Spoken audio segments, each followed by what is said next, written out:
late in the day that the former Emir of Kano and other eminent people had actually gone on a mission to Niger and had met with the coup plotters. Okay, as of this morning, again, according to the newspapers, we suddenly see that, well, something has changed in Niger, and now they've actually imposed a new government. They have actually appointed someone. We're still trying to get used to this name. They now have a prime minister, and the prime minister is Mr. Ali Mahaman Lamine Zaine. He'll be leading a 21-member government, and we are told, according to the news, that the military will retain defense and internal affairs. I think that's something like the Interior Ministry to us. Okay, so this is where the narration of the situation in Niger has got to. It wasn't quite there when we went to bed last night. And our guest this morning, first of all, Mr. Ahmad Sajo. He's the former Commissioner for Information in Adamawa State. A fine morning to you, sir. A fine morning to you, sir. Good morning. How are you? Very well, thank you. And Mr. Femi Odere. Mr. Odere is a journalist and is a political affairs analyst as well. Again, Femi, a fine morning to you. A fine morning to you. Good morning, YORI. Thanks for having me. Okay. Let me start with Mr. Sajo. Both gentlemen, by the way, one is happy to say they're reaching us from the Abuja studio. You might not have known the difference, but I just felt I'd chip that in. So, Mr. Sajo, give me your impressions, please, on where we are at now. We were going to look at, this coup, is it going to be diplomacy or war? But the admixture of the circumstances and the situation was different last night from what it is this morning. So what would you say? Is it going to be diplomacy or war? Mr. Sajo. I totally understand the situation. We have a duty as a people to always protect and promote constitutional order in any country, especially our neighbor as strategic as Niger. But I also understand that, war with Niger at this point in time, either a direct war between us and Niger or a proxy war, having the Western powers and Russia also coming into fray, will not be in the strategic interest of any of our peoples. And so I think we need to look at the map of Niger. You can see Niger has borders with Algeria, with Libya, with Chad, with Nigeria, with Benin Republic, with Burkina Faso, and with Mali. And of all these countries, from the statement issued by the Algerians, there's a likelihood that they will oppose any armed conflict in Niger.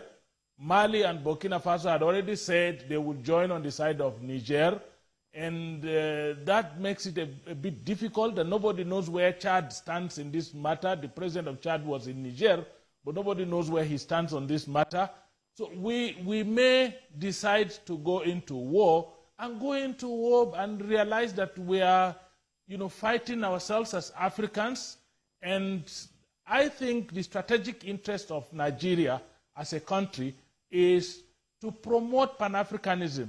And so anything that can bring consensus within the African continent between restoring constitutional order and also, protecting our strategic interests as individual countries, I think we should do it. I know that the president of the country is the leader of ECOWAS. He is bound to promote whatever resolutions are taken by ECOWAS, but he should also understand that he is the commander-in-chief of our own Nigerian armed forces, that whatever he can do to avoid bloodshed is the best he can do for our people. We should also look at the strategic interests of Nigerian people, especially those that are bordering Niger, and even the Nigerian people themselves, and make sure that we exhaust all avenues of diplomacy. And even if we have to go into armed conflict, it has to be an inevitable situation, and I don't think an inevitable situation ever existed in this kind of case. We can still resolve this impasse through diplomacy, and we should aim to do it through diplomacy. We should aim to understand that our strategic interests as a people, our own armed conflict internally here had relied tremendously on Niger. We have a lot of IDPs from Nigeria in Niger, or the refugees in this case. We have a lot of, Niger had not allowed both the bandits and the insurgents in the northeast and the bandits in the northwest to have safe haven in their country. These are all issues that we should look at as our own strategic interest before we take any decision to go into armed conflict with Niger. Indeed. Thank you very much, sir. So, as you say, Niger is an ally, and that we have to, be very cognizant of as we move forward. It's just that there's a set of unfortunate circumstances. And Mr. Femi Odire, as you know, the body, ECOWAS, has a zero appetite for coups, as was stated, interestingly enough, even though he couldn't have known anything about it at the time, when President Tinubu, as chair, when he assumed the chairmanship of ECOWAS, he was speaking about coups and how Africa had to rally together and say no to coup, no to unconstitutional governments. And then, lo and behold, we have what we have. Now, the situation happened in Niger. I think there's a sort of a mistaken commentary that has started to be corrected in the past couple of days, I think, and that is that something about Nigeria. It's not Nigeria, it's ECOWAS. But people, because the chairman is our president, you have heard some commentary going along the lines of Tinubu this and Tinubu that. It's a joint ECOWAS thing. Now, I want to ask you, Femi, what do you think of the state of affairs now? Because whatever it might have been yesterday morning, for example, in your mind, I'm sure the dynamics have changed now that there's a prime minister, Ali Lamine Zaine. He's now been appointed. What do you think? How does this affect the ground now? Well, thanks, Yori. You see, since the Niger coup happened about probably 16 days ago, it has actually thrown up a lot of controversies that, unfortunately, the media is not really talking about.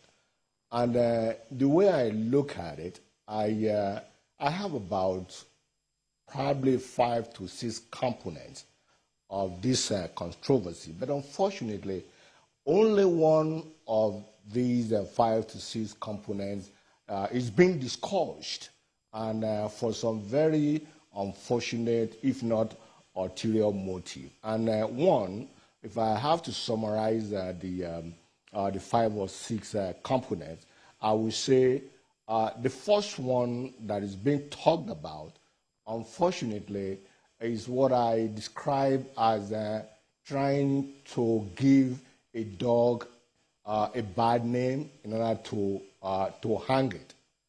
And the second component of this is what I see as the role of the Senate in this whole controversy. And nobody has really, talked about it. And the third, it seems to me, has actually thrown up the question as to who is truly a Nigerian. Because we've been hearing all these opinion, motives, and all of that. And it begins to give the impression that we actually have 2 countries. And that's why I said this component actually can be described as who is truly a Nigerian. And the fourth one is the role of democracy in all of this. And then the fifth one, to me, is the world that is now beginning to be a multipolar world. Remember, we used to have a unipolar world in terms of the United States and the former Soviet Union actually hold its way in the rest of the country. And then from there, it became, a bipolar is what I mean, in terms of the United States and Russia. Then it became a unipolar world where the United States was the only dominant power with the rest of the world. And now we have a multipolar world where we have different power centers coming into play. France is in the mix, India is in the mix, China is in the mix. And of course, the sixth one is what I see as the soldiers of fortune, and these private armies who are actually making incursions into the African continent. To me, these are what we ought to be talking about. And if you want me to expatiate on all of these 5 or different components, the first one, as you rightly pointed out, is that people have actually done a very disservice to the president of Nigeria, and that is President Bola Ahmed Tinubu, by saying that he is the one who wants to go to war. It's not the one who wants to go to war. I beg your pardon. I got to interrupt you for a moment. Thank you very much. So sorry about that. Stay with us, please. I'll take a quick break. We'll be right back to continue with this conversation.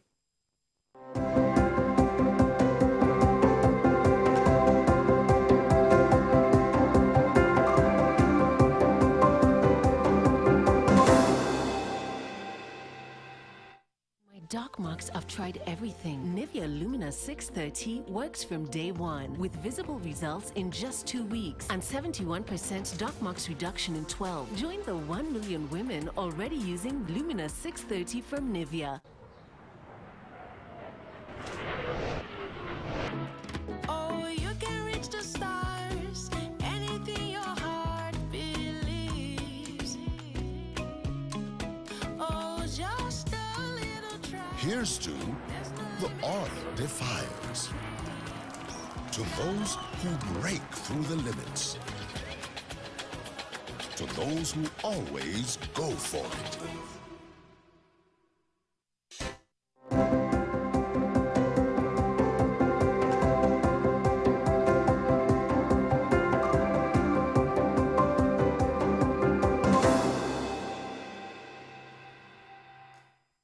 Okay, welcome back, and my guests are still with us. Ahmad Sajo, former Commissioner for Information in Adamawa State, and Femi Odere, journalist and political affairs analyst. Let me come back to you, Ahmad. First of all, we know that they have very little appetite, that is to say our brothers from Niger, they have very little appetite for all the peace overtures that have been going. I don't know if that is as a result of some misunderstanding. We've been sending emissaries to them. Now, General Abdurrahmani Tijani, I don't know what you think. First of all, we wanted them out of there. All of the continent wanted them out of there because you can't overthrow, a legitimately elected government. That is the narrative of ECOWAS, and they really don't want to compromise on that. But now that it's gone as far as it has gone, not only were they not, the most welcoming to all our emissaries, with the possible exception of the former emir of Kano yesterday, as we saw them, he seemed to have met with Chiani. What do you think now?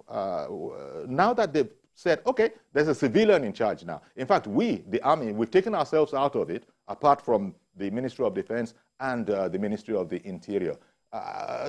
Does that complicate matters? Because also, before you go, sir, I wanted to also remember that it does look as if the ordinary citizens in Niger, well, I don't know how to put it delicately, they seem to be pro the change. Okay, let's look at it very dispassionately. Every country, every system, a governance system, looks at its own strategic interests and plots its responses to situations according to its strategic interests. At this point in time, what the military junta in Niger is trying to avoid is excessive pressure from the diplomatic community. And that is why all formal diplomatic missions have been denied entry. But you can see that the former Emir of Kano, the 14th Emir of Kano, I beg your pardon, went there and was received. And I want you to look at the optics very well. The military ruler was very, very strategic. Behind him are two flags, the Nigerian flag and the ECOWAS flag. He's trying to tell you that they're still members of ECOWAS. They still accept membership of ECOWAS, but that the resolution of ECOWAS is what they don't accept. That is a very strategic move he has made to show the world that he still believes in ECOWAS, whatever ECOWAS says. But he won't be dictated to what ECOWAS is telling him. Yeah. Hello. Is the ECOWAS position as dictating to Niger, and he seems to have the position that we won't be dictated to. Even though we accept that we are members of ECOWAS. But I just want you to also understand that not all the countries that are bordering Niger are members of ECOWAS. Chad is not, Libya is not, Algeria is not. And of the countries that are bordering them that are within ECOWAS, Mali and Burkina Faso are already under military rule. And they have pledged to support them in case there's an armed conflict. So this complicates the whole situation. And they are also digging in. They are digging in by establishing a government, but there are issues beyond the issues. Like my brother here said, we're reducing it to Nigerian government or the president of Nigeria trying to invade Niger. That is not the situation. The situation is that ECOWAS does not want to brook any more coup d'etat within their sub-regional grouping. And they want to use the Niger coup as a means of sending the message that we would not accept any more military incursion in the governance of any member state of ECOWAS, and that we want constitutional order and democracy protected within the regional subgrouping. This is the position of ECOWAS. But what I am saying is that each ECOWAS country will also, at the end of the day, have to sit down and look at their own strategic interests. It's not possible for Burkina Faso and Mali, that are governed by military rulers, to say they don't support a coup d'etat in Niger. That is totally unexpected. You should know this. So what we are saying is that each country, Nigeria, should also look at her own strategic interests in trying to configure how to enforce ECOWAS decisions. Because at the end of the day, everybody will end up answering his father's name. Every country will be affected as a country. There is nothing like we will be affected as an ECOWAS sub-region. Every country that makes contributions will have to bear the consequences of the contributions it has made in this kind of situation. So we have to look at our own Nigerian strategic interests. We have to look at the overall interests of ECOWAS within the context of the situation on ground, within the context of the realities on ground, what the boundaries that are there, who are the people that, what are the deployments that are going to be done if we are going to go into deployment. I think it will be much safer if we go via diplomacy. Via diplomacy, we will eventually, overcome this impasse, and we should avoid anything that involves foreign powers trying to impose their will, either way. Whether it is the West trying to impose their will, or whether it is Russia and the mercenaries that are working Wagner Group, Russia that are trying to impose their will, we must avoid that. We should not support that. It's not in our interest as Africans. It's not in our interest as ECOWAS members. It's not our interest as Nigerians. Indeed. Femi, you were also expanding the conversation sort of beyond the very, very important points that has just been made by Ahmad about our own strategic interests, going into external factors that could very much play here.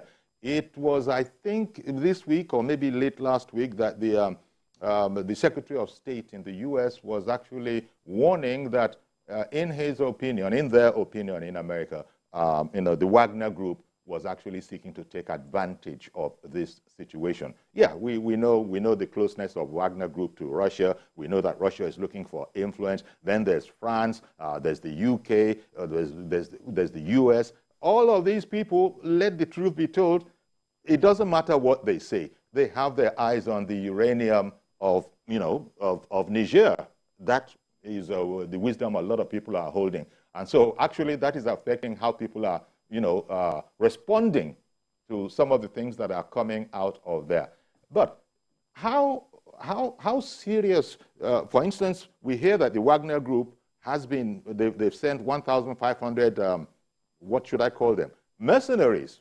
I was going to say soldiers, but, just for the sake of delineation, mercenaries. They didn't say exactly where in Africa they've been directed to go, but surely this is another overarching concern, because they have their interest, and it is not their interest for us to make peace among ourselves in West Africa and continue with our lives. So that's part of the complication, isn't it, Femi, or do you see it differently? It is obviously a part of the conversation, and the conversation must be expanded, and it should be expanded. Because we shouldn't even be talking about whether or not President Tinubu wants to go into war at this point in time. Because to me, that matter has already been settled. Why has it been settled? Because the president went to the Senate by virtue of being the chairman of the heads of ECOWAS, by virtue of the ECOWAS protocol. So the president did the right thing, having gone to the Senate for that. And the Senate said, Mr. President, we love you and we are going to cooperate with you in any way, shape, or form. But in this matter, we are respectfully disagreeing with you. Please go and find a political and diplomatic solution to this imbroglio. To me, that matter should have been settled. And the matter was actually settled because if we listen, and because we are not really listening very carefully as a nation, the president already said we are not going to be holding anybody's underwear. To me, that was a very poignant statement. And that means that whatever is going to happen in Niger Republic by this coup is going to be determined by the African continent, most especially the 15 or odd numbers of ECOWAS country. And that's one. And the media should have advanced the conversation rather than being in this merry-go-round, going in a circle, kind of, it is President Tinubu who wants to go to war and all of that. And that has always been the unfortunate sing-song from all the from all the opinion molders that the media has been talking with. So, to me, the role of the Senate, too, is very significant, and has been very significant because, why? Time was when people were saying that the Senate is going to be a rubber stamp. It is now evident that the Senate is not a rubber stamp. The Senate has actually, by this advice to the president, asserted their independence through the leadership of the Senate President, Godswill Akpabio. So that is one component, and the matter actually ought to have been read by the media there. And then we move to the next conversation. And the next conversation here, it seems to me, is that who is actually truly a Nigerian? And why do I say that? You've been hearing conversation back and forth that Nigerians have relationship, they have relations in the Niger Republic and all of that. And you heard when a former ambassador actually said that there were Nigerians who actually were ambassadors of Nigeria. I don't know if you got that message. To me, that was appalling. How could somebody or a group of people who still retain the citizenship of the Niger Republic becoming the ambassadors of Nigeria. So to me, that is one component of the conversation that the media should have picked up on. But unfortunately, the media is not talking about that. We have had these very, very close ties. In fact, as you are saying, and as is well known, quite frankly, it flows into and out of each other, the closeness between us and Niger. I'm going to come back to that point, but in the meantime, I've got to go on a quick break. Stay with us, please. We'll be right back.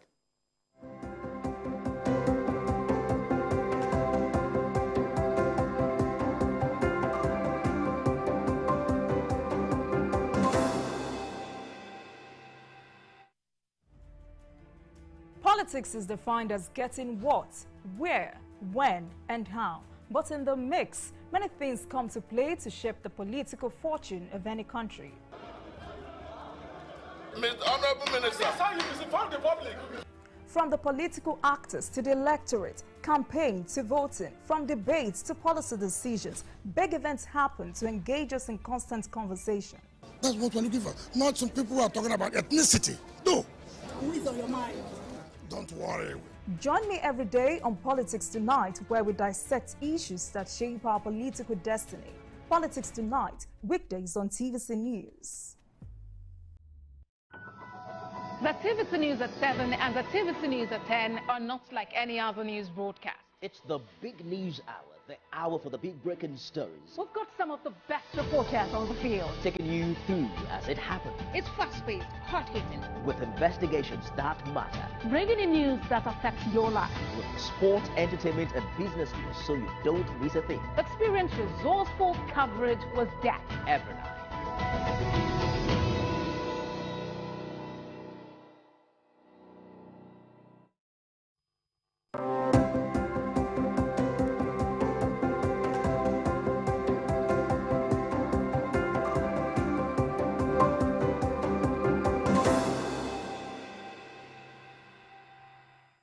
Welcome back. Our guests Ahmed Sajo and Femi Odere, and we're looking at the Niger coup, diplomacy or war, and our people are looking into it. But in the meantime, Reverend Dominic has come on the line. Good morning to you, Reverend.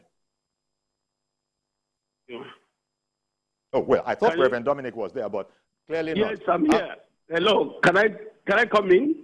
Hello? Reverend, I don't greet you since now. Good morning, sir. I'll be greeting you. Good morning, Jory. Good morning. Can you hear me? Yes, we can hear. I can hear you now. Please go ahead.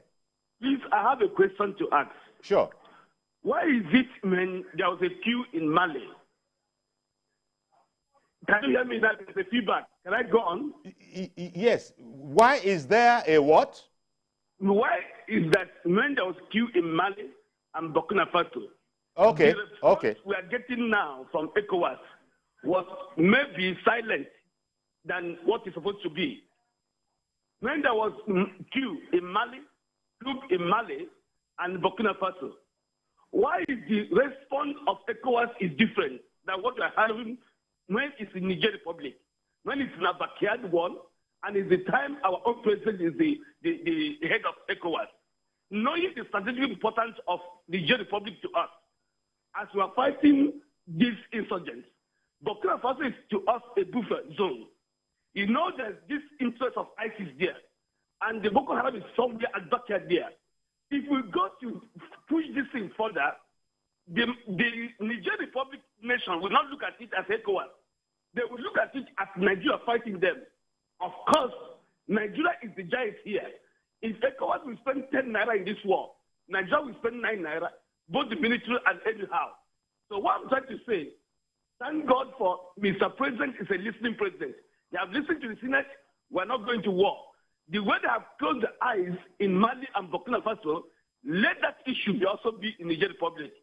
And number two, Yori, what causes coup is bad governance. If you look at all these nations we're mentioning, there's a unit in Niger Republic, there is no nuclear power. We supply the power. There's crude oil in Nigeria. There's no refinery. We're refining outside. There's gold in Mali. It is mined outside. If you look at the signature of this issue, it's the same. Bad governance.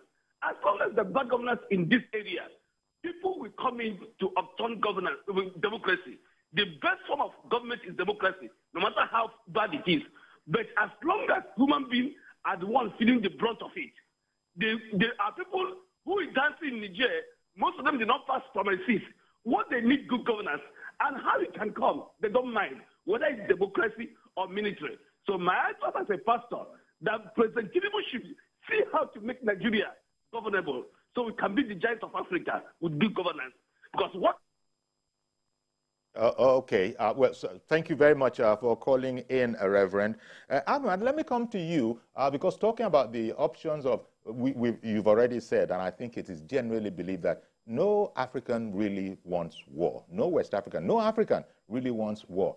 But there are rules, there are principles, and there is the concern that if the authorities if, you know, trying to remember the general's name, General Abdurrahmani Chiani, if he were to get his way, clearly everybody is worried that that might send a signal to other people.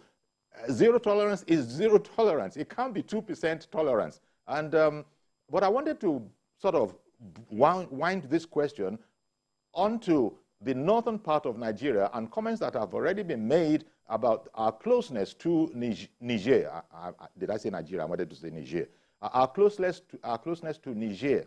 And all of the 7 states bordering Niger, 7 northern states bordering Niger, none of them has an appetite for this kind of thing. It's good that Femi Odire was saying that neither is the president and the Senate of the National Assembly. But just looking at the attitude of the 7 states, you know, that are bordering Niger, that have family in Niger, Nigerians also have family in Nigeria. This is really a quandary for us, because it's really like this is between brothers, members of the same family in part. No, I think let us look at these issues very dispassionately. First and foremost, I think ECOWAS did not make any mistake in selecting our president as the leader of the authority of the heads of state. This is President Bola Ahmed Tinubu, a man that is known to have defended democracy in his own country, a man that has put his life on the line, you know, for democracy. So I believe that in selecting him to lead the authority of heads of state, they knew that inherently he would have zero tolerance to any means of constitutional leadership other than democratic constitutional leadership. We commend him for making that very clear and for standing by that all along. So that you could continue from that point of zero tolerance for any extra constitutional leadership, because Ada in Jos has been waiting. I'll be right back to you, so please forgive me for the interruption, Ahmed. Ada, good morning. You mean all of that was for nothing? I'm so sorry. Please continue. The call dropped. Please continue. Okay, let me tell you that you know, the Berlin conference that just decided on boundaries for Africa did not consider a lot of things, because of course they were not here. They didn't even know what was happening. Naturally, in all the borders, there are people who belong to families on both sides. I remember very well that when Boko Haram overrun my hometown, we had to run to our families that were living in Cameroon to find refuge. That is not out of question. And I also told you that in the northeast, when we had this insurgency displacing people, some of them had to find refuge in Niger. And in the northwest, when the bandits became very notorious, some of our people also had to run and find refuge in Niger. That you cannot remove from the equation.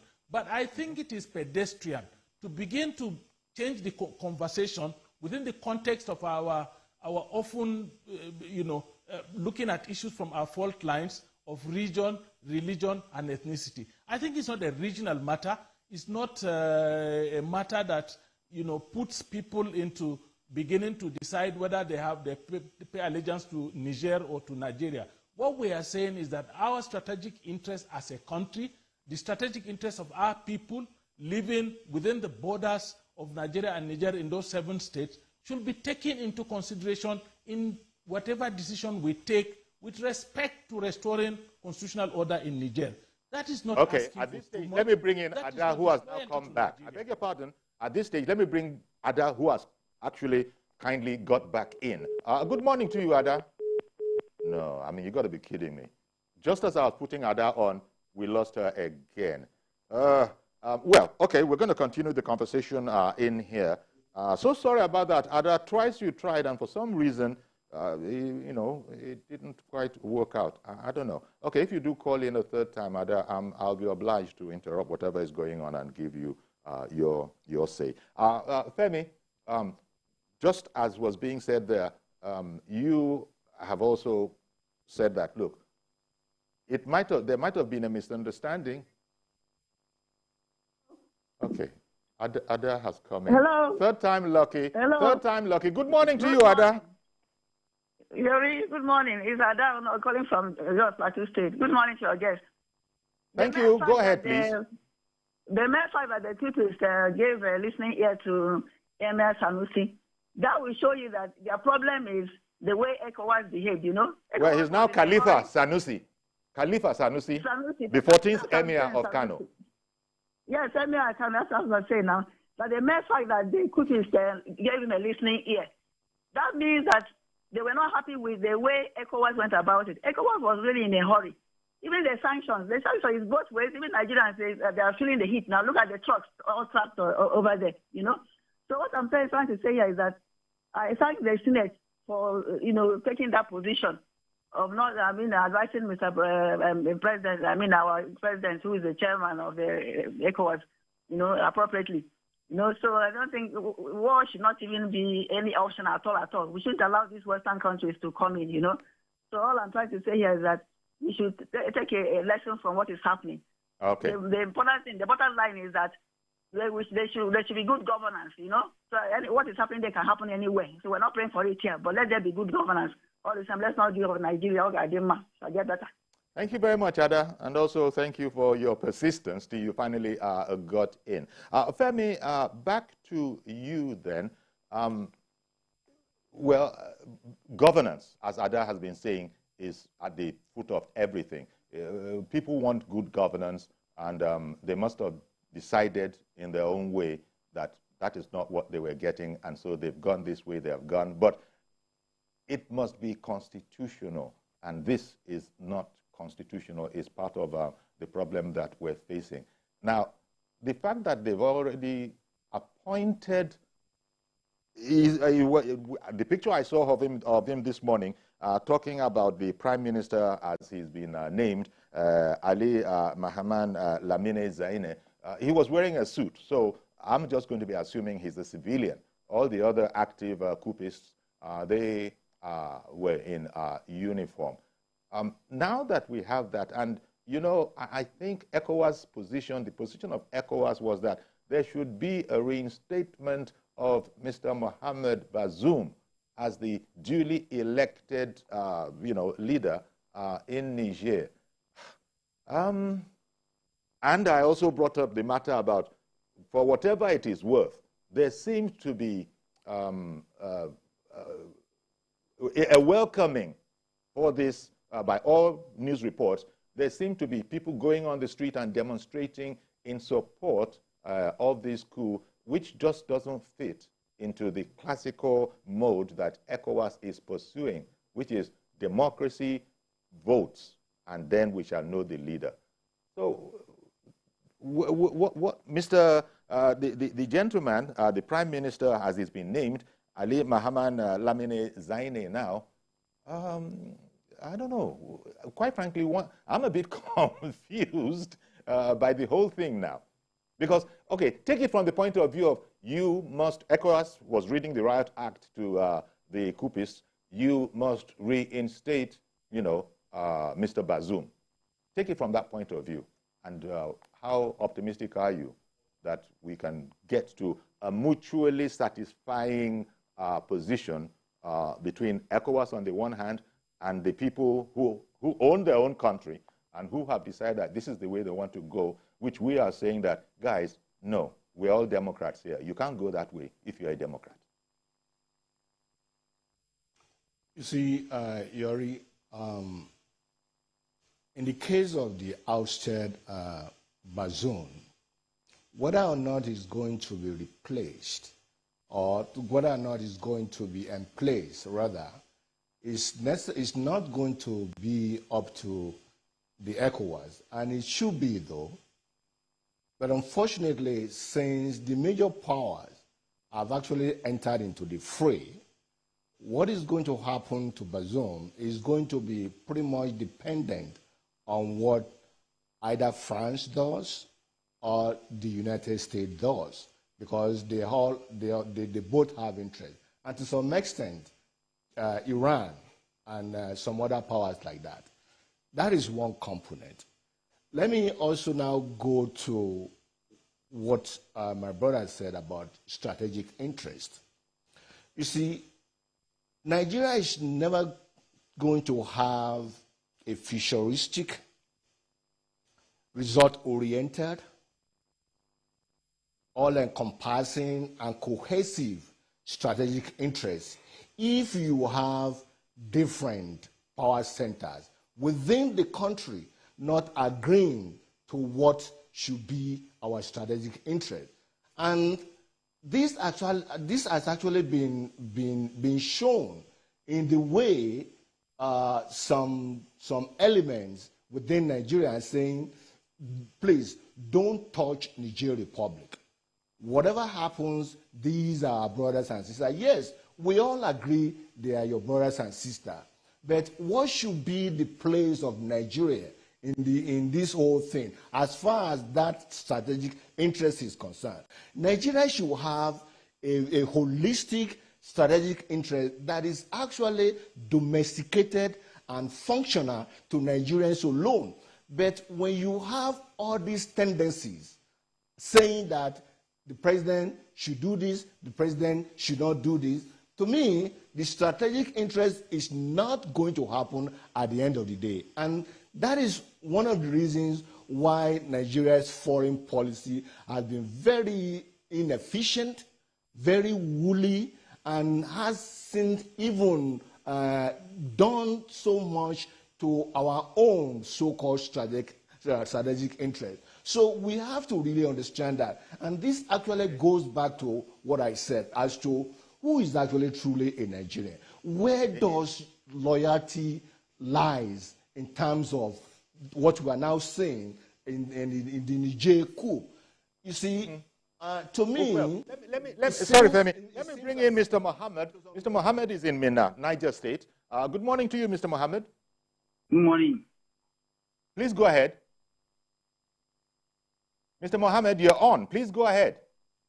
Okay, my own here is, why the Mr. President, after the coup, was like issuing threat to Niger, the coup leader, as a president of ECOWAS?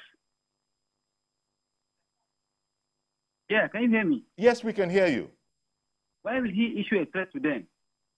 As an ECOWAS president, also to advise, okay, at this era, it's not a coup era. Can you get me? Yes, we can hear you. Is that it, Mr. Mohammed? Why? I think your main question is, why did they include the ultimate sanction, early, I guess? That's what you're saying. Let me bring that point to Ahmed Sadio. Well, there have been many criticisms of, or shall we say, commentaries on how it all went down until now.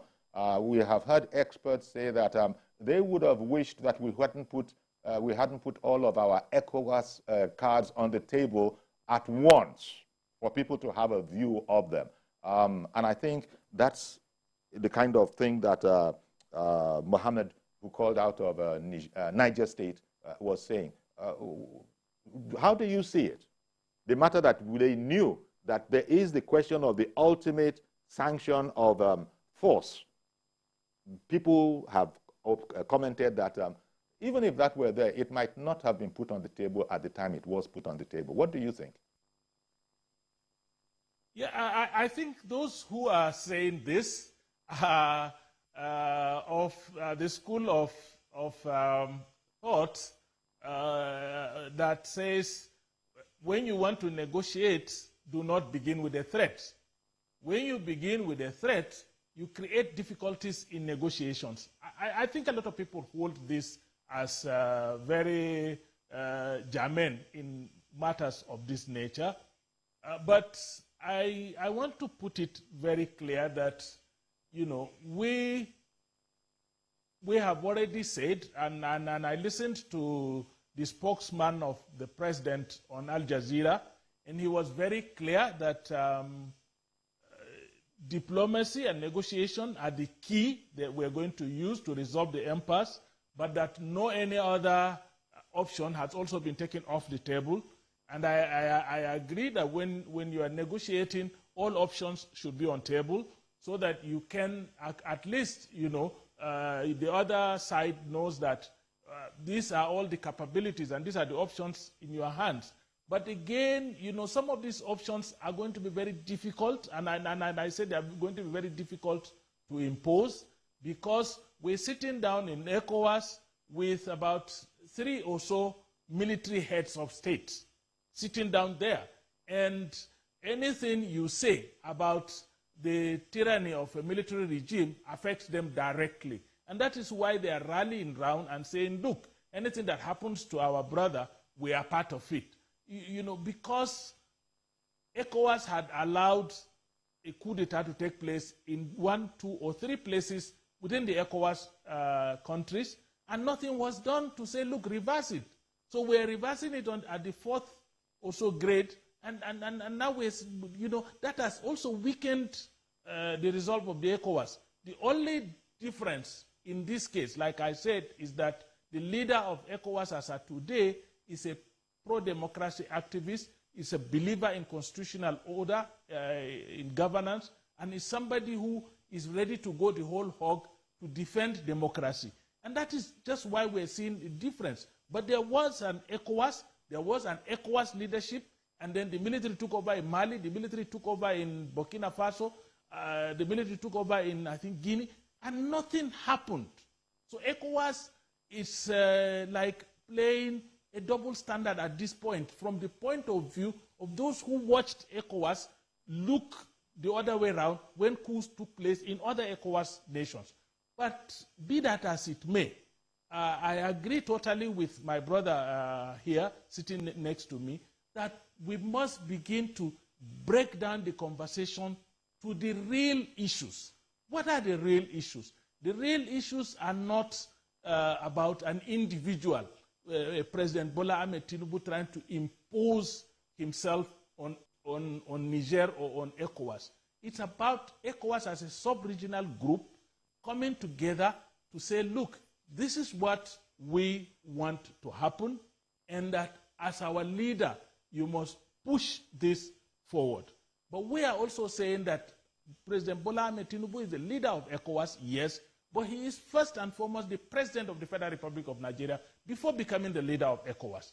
And so his major concern should always, at all times, be the strategic interests of Nigeria first. And it's not difficult to define our strategic interests. We've always defined our strategic interests. In any case, if you knew the history of the Nigerian Civil War, it was on the same basis. When France, you know, did not want to support the Nigeria's unity at that point in time, they sent emissaries. The people of Niger said, look, these are our brothers. We would not allow any harm come to them. And they stood by us. So this concept of nations standing by nations on the basis of some kind of affiliations is not starting today. And it's not only happening between Nigeria and Niger. It has happened between countries all over the world. So we are saying, look, let us look at all the options very clearly. Let us put them on table, and let us look at the ones that serve the interests of the people of Nigeria, the interests of the people of Niger, and the interests of the people of the other countries within the West African sub-region, regional grouping, which is ECOWAS. That is all we are asking for. Diplomacy should serve the interests of the people. Well, okay. Strategic engagement I'm should not, serve the I'm interests not of the even people. sure you can That's hear what me, we are saying. actually. I'm not even sure if Abuja Studio can still hear us. I don't know. I think all that is left now, because Mr. Ahmed Sajo, unintentionally has used up all the time. I tried to butt in, but somehow he couldn't have been hearing me. But this is the time to now thank both gentlemen, Ahmed Sajo, former Commissioner for Information in Adamawa State, and indeed Mr. Femi Odere, journalist and political affairs analyst, and he even worked with Governor Fayemi as his diaspora person in the time. So thank you very much, Mr. Femi Odere and Mr. Ahmed Sajo, for being with us this morning. That's our program today. By tomorrow, we'll be able to know, following the meetings of the head of government that are going to be meeting today in Abuja, where exactly we are. Indeed, it won't even be tomorrow. As the day progresses, TVC News will be all over it, and you'll be getting a per second account. I'm YORI FOLARIN. Bye-bye for now.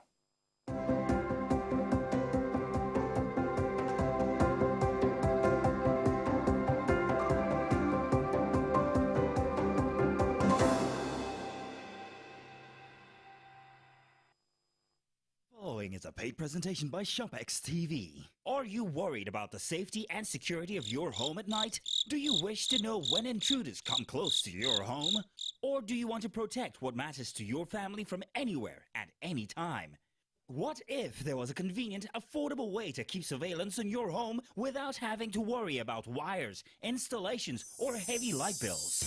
Introducing the incredible Sidebulb HD Cam, the robotic 360-degree two-way torque camera with action tracking technology. Sidebulb is the ultimate solution for discreet and powerful surveillance. It's so easy to install, and the app lets you rotate and view the video from your Sidebulb in real time from any smartphone. You can drop in from anywhere and check in with our two-way talk technology. Talk and listen at the same time. Hello, Mommy. Hey, sweetie. I'll be home soon, okay? Sidebulb's advanced tracking technology locks onto motion and tracks in real time. Set the siren alarm to go up when motion is detected and keep intruders away. Check in on your home while you're away. Make sure the kids got home safely. Interact with visitors at your doorway or surprise a trespasser. Surveillance in a light bulb. I was amazed at the 360-degree rotation. It gives me a full view of my house and I can check in on my kids. The footage is clear and the night vision is so impressive. The best part, I can add multiple sidebulbs for a complete home surveillance. I really like my Sidebulb. It's so easy to use. I just downloaded the app, I put it on my phone, and I add it up and run in about 3 minutes. Traditional surveillance systems are bulky, expensive, and difficult to install. But with Sidebulb HD Cam's innovative design, installation is as fast as changing a light bulb